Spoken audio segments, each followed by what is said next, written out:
Hello everyone, this is Caleb Simpson, and you are watching my 100% walkthrough for The Legend of Zelda Skyward Sword for Nintendo Wii. As you can see, I'm starting off this video by playing the harp while walking around Skyloft. This is just to show that you can even do that, play along with the music in the background, but more importantly is to prelude the fact that we're going to be playing the harp with Kina. Oh yes, people, everyone's favorite. We're going to be doing that here at the end of this video. So, I'm going to show how to do that in depth, and hopefully this will make things a lot easier for people. I hear it's one of the things that people tend to struggle with in this game. So, you can always play the harp for Busted Butterflies. I think this location here in Skyloft is actually the only place in the entire game that doesn't actually lead to a Gossip Stone, as far as I know, that has Busted Butterflies, but I think all the other locations all have a Gossip Stone. In fact, there's one area, like, just outside the Steel Temple that has it, too, I believe, that I didn't actually get so far in this walkthrough.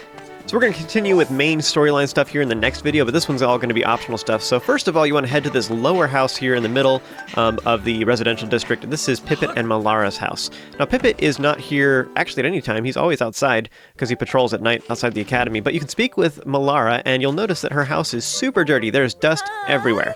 And so she's asking for her request is that she's hoping somebody could come by who could just blow all this dust away. And so now that we have the gust bellows, we can actually do something about that. So you speak with her, she has a chat bubble above her head, and this is to indicate she has a quest. So speak with her and agree to blow the dust away.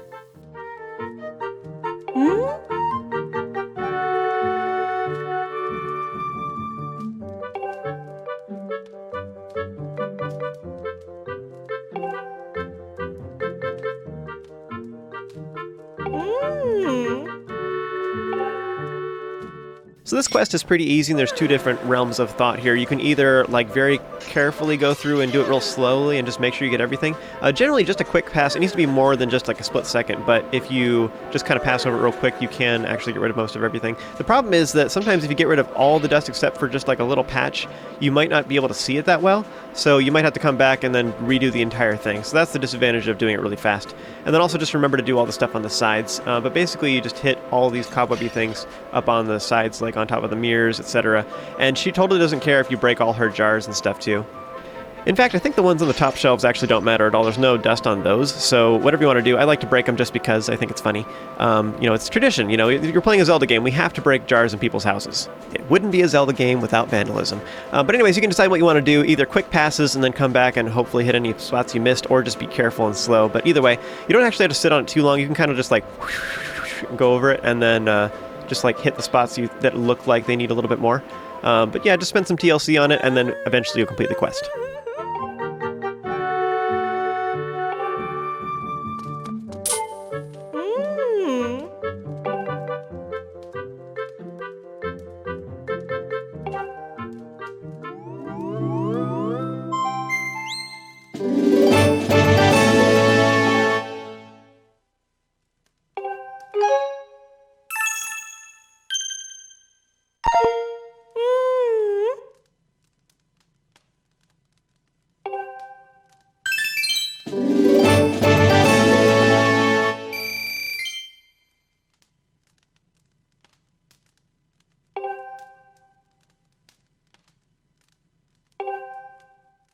So upon completing Mallara's quest, she will then give us 5 gratitude crystals, which is what we came for, but she also gives you 20 rupees and says if you ever want to get paid more, you can come back and blow the dust out of her house again. So you can actually just leave at any point during the day, you go out the door, come back in, and the house will be filled with dust again, which is truly frightening. I think we're just stirring it all up and it just is hanging out in the ceiling and it all settles again. But anyway, you can do that to get more money, and this also actually leads to another little optional cinematic that you can watch that I will show later in this video. So if you sleep in any bed in Skyloft until night, something else you can do is we are going to need 1,200 rupees to get an adventure pouch slot from Beedle here in a little bit, so I'm going to go make a little bit more money. So you can just keep entering to speak with Mallara over and over again, but that does take a long time, so I'm actually going to go in here and get some money from Rupin. Now this is totally optional. I'm about to get 300 rupees from Batreaux here in a little bit, so that'll take care of me actually. I'll have all the money I need, but I just wanted to show this too, that this is another option for making money. So what this is Rupin in his house here. He has his wife nearby, by the way, and if you break any of the jars in the house, she'll charge you rupees. The amount she charges is super arbitrary, but it makes me sort of wonder if because she's such a stickler for that and because she's collecting money, that's why Rupin is so stressed out about money. Anyways, Rupin is here, and he has a totally different personality. He acts all like happy and jolly and stuff, which is obviously an act when he's in the shop, and it's kind of humorous because it's so extreme. But here at night, he's just super, like, out of energy, like exhausted from all that, and so he just can't muster up the energy to act all energetic in front of you. But anyways, if you tell him that you're here to shop, then he will allow you to sell treasure to him for rupees.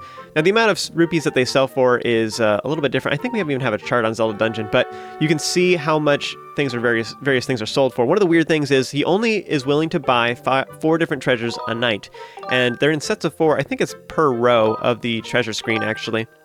But you can choose different treasures to sell. Unfortunately, you can only sell them based on these menus, so you can choose 1 or 5 at a time. That's all you can do, or all of them. So in my case, for example, I think I have 7 regular bird feathers, so I can sell 2 of them, but I have to go through all of his dialogue again to select it all, which is kind of a pain. But I only need 5 total bird feathers for the game, so that's why I was selling this. What I really want to do is I want to sell some of my Elden Ore in particular, I think, because you only need 7 for the game. I think in this particular recording I had 9, so I was trying to sell a couple of those because I think those sell for 30 rupees a piece. Anyways, point being, if you have a particular treasure where you have a lot of them, or you farmed a ton, or whatever, I don't know, you were going somewhere and you like, say you were getting monster claws from the waterfall cave, and you ended up getting a ton of jelly blobs, then maybe you could sell 10 jelly blobs, whatever, and even though they only sell for 20 a piece, whatever, that adds up, because if you sell 20 of them, that's a ton.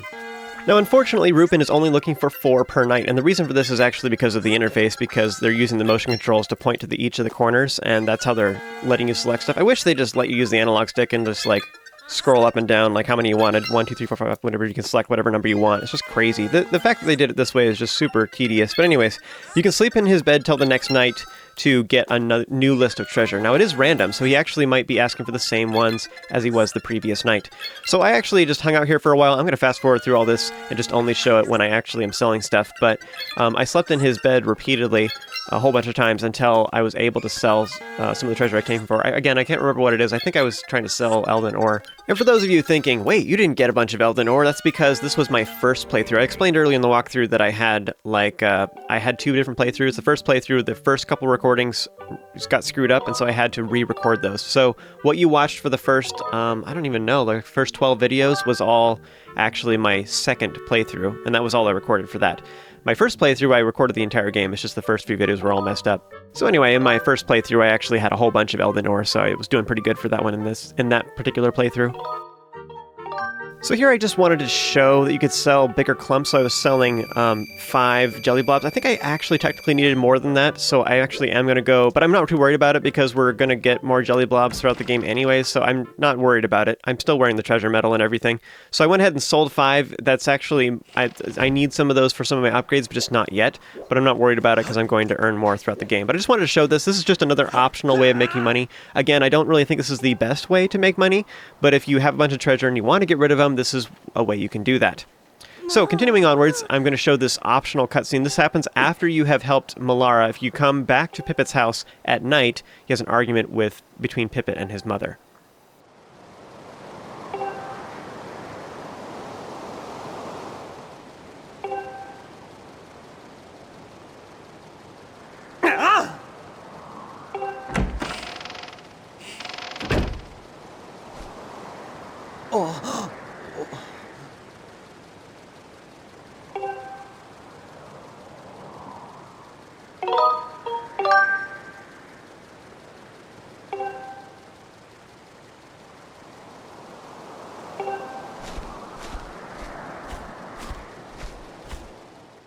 Kind of sad. Like, I feel bad for Pippet. Like, it's just interesting that apparently, like, Pippet's so responsible and so, like, feels so convicted about stuff, and yet Mallara is just, like, so happy-go-lucky and, like, I don't know, just not being responsible with the money, I guess. It's just a weird interaction like that. But anyways, that's interesting, and you can see more interactions with Pippet, too. If you actually say that you did here, then he gets really defensive, and then it's like, well, who are you to say anything about my family or whatever, and storms off. So it's kind of sad. Anyways, we need to sleep in a bed till day at some point. And interesting fact, too, is after you have talked with Batreaux the first time, you need it to be night in order to open the storage shed door with the gravestone. But after that, once the storage shed door is open, you can actually go there during the day all the time. So now we can enter Batreaux's house during the day. And I actually didn't realize this for years. I only realized this recently, which I feel kind of sheepish about. But I played this game many times, and I didn't realize you could go to Batreaux's house during the day. I've been going at night like this whole time. So anyways, you can go at night or day. And so right now we have 40 gratitude crystals we've collected if you've been following along with me. So I'm actually going to get the prizes for Batreaux in here. So at 30 crystals, you get the big wallet as well as the cursed medal. I'll explain about that later one here in just a little bit. But we also get, at 40 crystals, we get 300 rupees. Now, because I haven't been to Batreaux in a little while, I'm getting that 300 rupees right now. And so just as a comment, though, just make sure you have enough room in your wallet. Now, I was showing how to sell treasure a little bit ago, but that was just like for a little optional side money. So if you just need like a little bit more and you're in Skyloft, you can do that. But again, as I showed a couple of videos ago, like Fun Island, the high dive game is like definitely the best way to make money in Skyward Sword if you need to make a big chunk of it.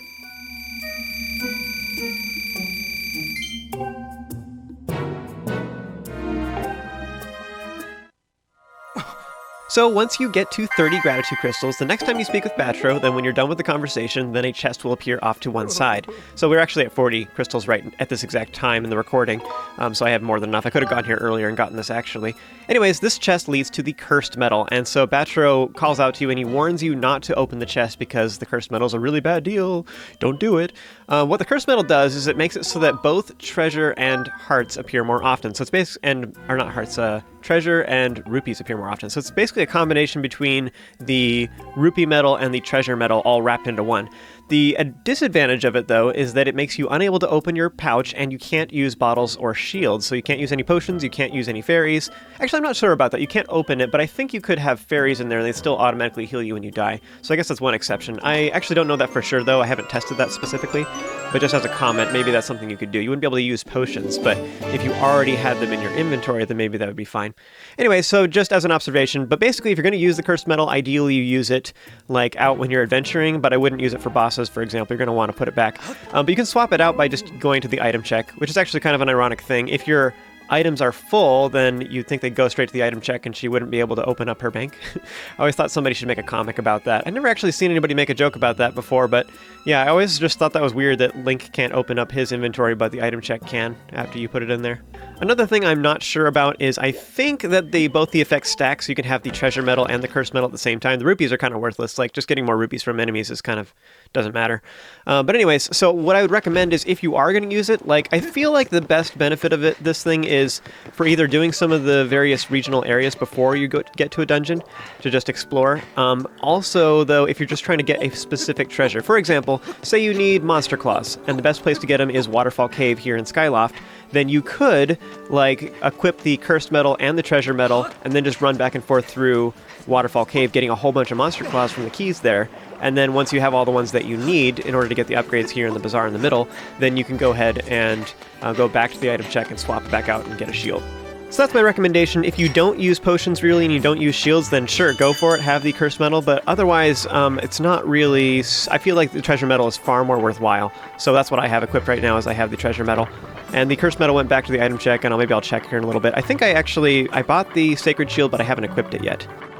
Next, swing on over to Beedle's air shop, and if you've been following along with me, you should have plenty of rupees for this, but otherwise you can either go back to Rupin and sell more treasure. It's a little bit awkward, honestly, but otherwise, once again, Fun Island is the place to go if you need a lot of rupees. So we now have the option to get the final adventure pouch slot, and if you've been following along with me, this is the third one we purchased from Beedle, which leads to, yeah, this is the final one total, because we got one from a goddess cube, or goddess chest more specifically, and we got 3 from Beedle, so this is our entire adventure pouch is now complete. Woo! So he has more stuff for sale, but we obviously can't afford that right now because I don't have any rupees, so I'm going to come back here later. And now that we have the big wallet from Batreaux, I think we can carry something like 2,000 rupees. It's something like that. It's a lot. So once we have a bunch of rupees, I'm going to come back here and buy some more of those things. Next, we're going to swing over to the item check, and you can move items around if you want.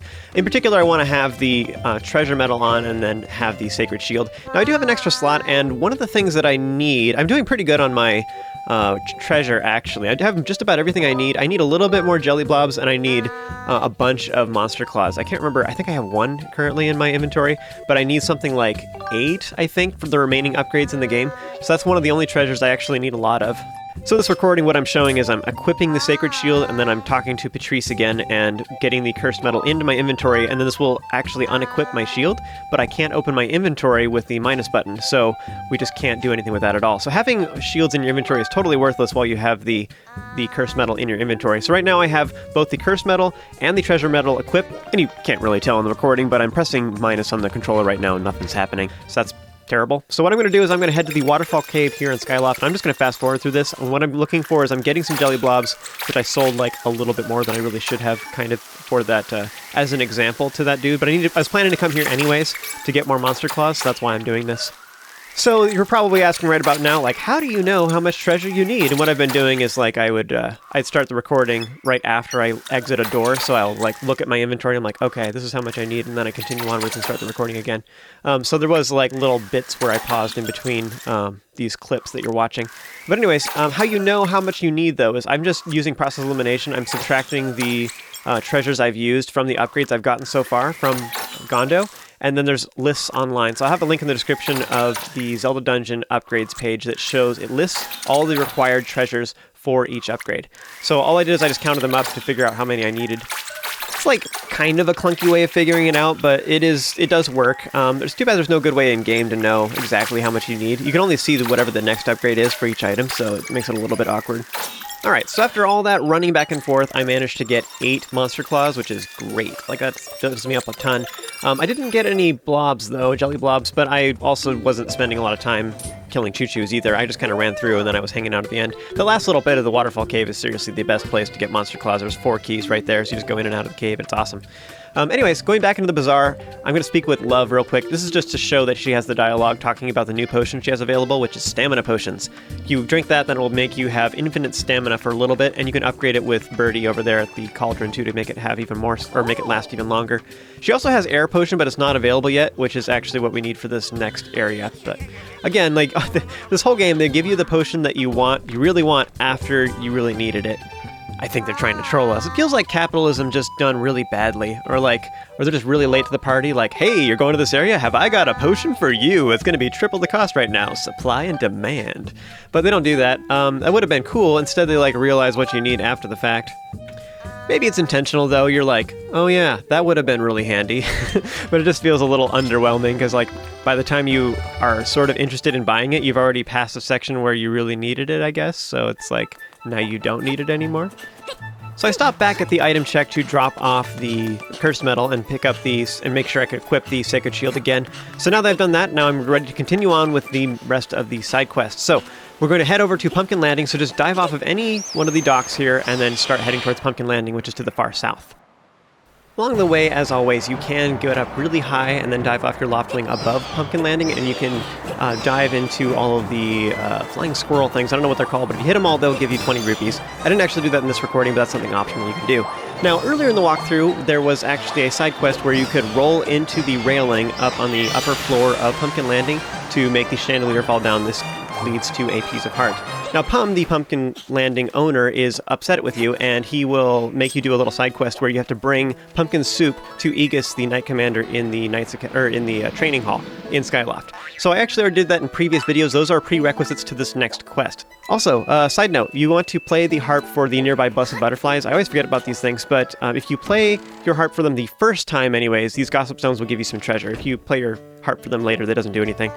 So you want to go ahead and get treasure from each one of them once. So yeah, if you did those prerequisites, then you're ready for the next stage. So go speak with Pum inside. He'll send you out back to hang out with Kina. And just as, by the way, as a side note, their names are totally references to pumpkins. You know, Pum and Kina. Ha ha ha ha. So funny. There's a lot of names in Zelda games in general that are like that.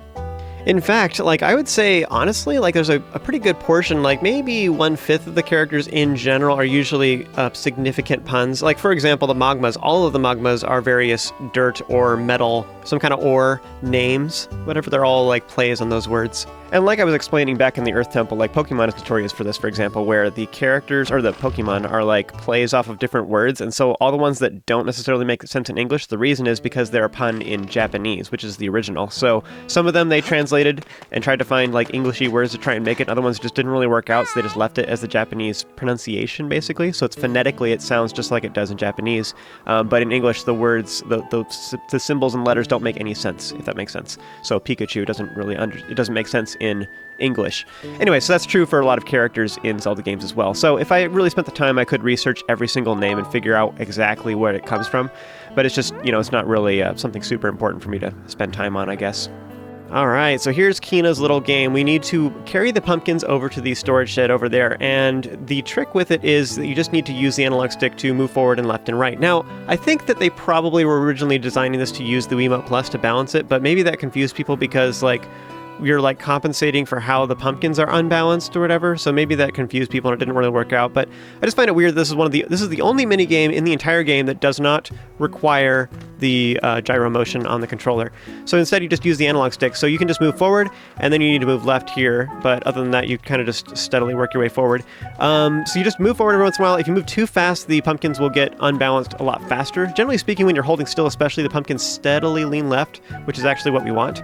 I'm not sure if that actually kind of fixes itself and it stays more balanced right in the center as you get close to the storage shed. But regardless, you can kind of do this two different ways. You can either move left really fast and then suddenly jerk over to the right really quick to make the pumpkins stay more balanced in the middle if they start falling too far to the right.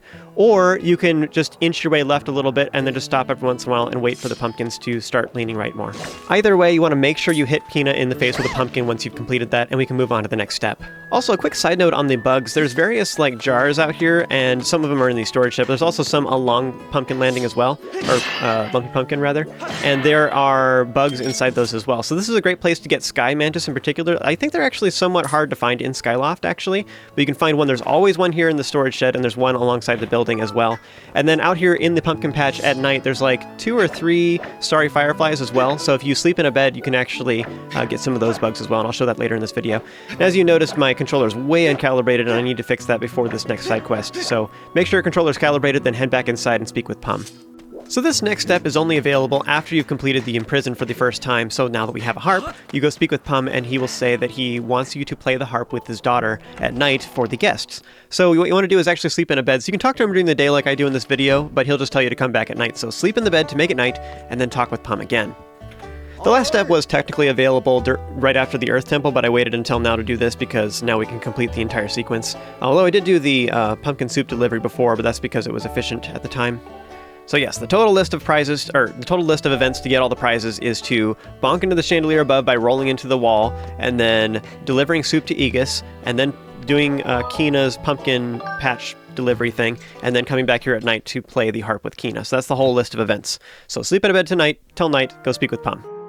So this is actually, I feel like, it just feels like this because of the feedback we've gotten, but I think this is probably the #1 thing that most players have struggled with in Skyward Sword is how to play the harp with Kina. In fact, it was such a big deal that we were getting constant messages and forum posts and emails and stuff like that. Like my inbox was flooded when this game first came out. And so I actually made a video on YouTube called How to Play the Harp with Kina. So when you type that into Google, it's the first thing that comes up. But I posted that really early on and it shows like my hands playing alongside it. I decided to do that again for this walkthrough. This particular recording was, I was a little bit off center. It's really hard to like get my hands at just the right position, and it's hard to pay attention to that when I'm looking at the screen. But anyways, you can still kind of tell what I'm doing though. I'm going to try and not talk during the actual minigame itself, though. I'm trying to give instructions right before, but a couple things I will note is I actually, when I was practicing this, I actually failed 2 times in a row, and I was really surprised because I don't usually have trouble with this at all. And what I noticed is, this is what I noticed for this particular playthrough of Skyward Sword, is I didn't notice before how important it is to have full strums. You literally have to touch the far left string, far right string. Super important, otherwise it doesn't register. It doesn't matter how good your timing is if you're not doing a full strum. So, big, wide, sweeping swings is how you do this. I guess one other note, if you're going through like a splitter or some kind of converter or something like that to attach to your TV, that can add some milliseconds of delay, and that could screw you up as well. It's just FYI. So you might have to play a smidge early. But yeah, just try to match the rhythm of the guys in the back. Just pick one and stick with it.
So I guess the other most important thing to note about this minigame is the fact that there's points where you have to stop playing, or stop moving. You just strum off to the right or left or whatever, and then just hold still for a little bit. And then it suddenly picks up again. So you need to watch out for those pauses, those breaks in the song, and then also know that there's certain points where you have to play faster. Sometimes it's just 2 swipes, and other times it's 3. And I'm not really sure what to do as far as giving you advice for that. Just memorize the song, I guess. Like, if you listen to it a lot, you can kind of get a feel for when those are so you can anticipate them properly. But yeah, basically knowing that they're ahead of time is the best way to do it. If you're just matching the dudes, you probably won't do it in time. And as one final piece of advice, apparently, I had a lot of people tell me this on my How to Play the Harp with Kina guide, and you can do that on that video, or you can do that on this one. If you watch my hands and just literally copy my hands, and you just do exactly what I'm doing, just by looking at my hands, you're not even looking at the gameplay video, but you start the YouTube video and your game at the same time and just match my hands, you can pass this minigame that way, and you can get a perfect score. So if all else fails, you can just do that, and a lot of people have done that and been successful with that. So once you successfully do it, then you'll be gifted with a piece of heart. And if you've been following along with me so far, this will be your 10th one total. And it's actually a little bit weird because depending on if you got the Goddess Wall piece of heart from Gorko, this could be your 11th piece of heart. It just kind of depends on which way your game forked, I guess. I got I got Gossip Stones instead of Goddess Walls the first time. Now, before we leave, there is actually one more thing we can do. You can go get some Starry Fireflies outside, and again, there's always a Sky Mantis down here in the storage shed, but also out here in the storage shed at night is a single individual gratitude crystal. So make sure you grab that. There's also one more that is inside the Lumpy Pumpkin as well, so I'm going to grab that as long as we're here. And we had to come here and sleep at night anyway, so that's why I figured I'd get all this stuff at once. So there's one more individual gratitude crystal, and this is upstairs, like in the area where you bonked into the railing to make the chandelier fall down. And now, in order to leave, we need to sleep in a bed until day. And what you can do, actually, is you can sleep in the bed and then head back into the main area, the common room of the Lumpy Pumpkin, and this will show you a cinematic showing off the new chandelier that Pum has now ordered. That particular cutscene is totally optional, but it is kind of neat. You can talk with the characters who talk about the chandelier, but that actually concludes all of the optional stuff we're going to do here. So we're finally moving on to main storyline stuff again at long last. So our next objective is to head over to Farron. So I'm actually going to end this video here, and we're going to do that in the next video. So see you guys then, and I'll meet you there. Hi.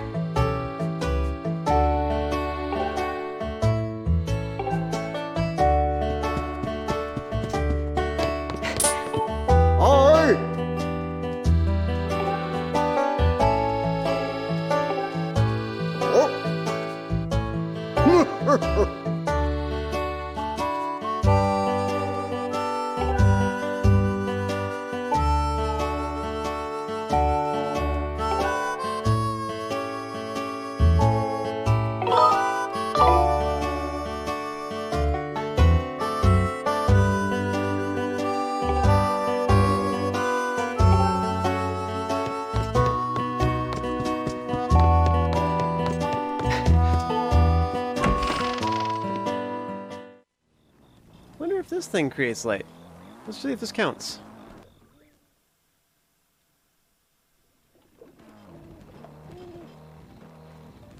This is probably not what they intend.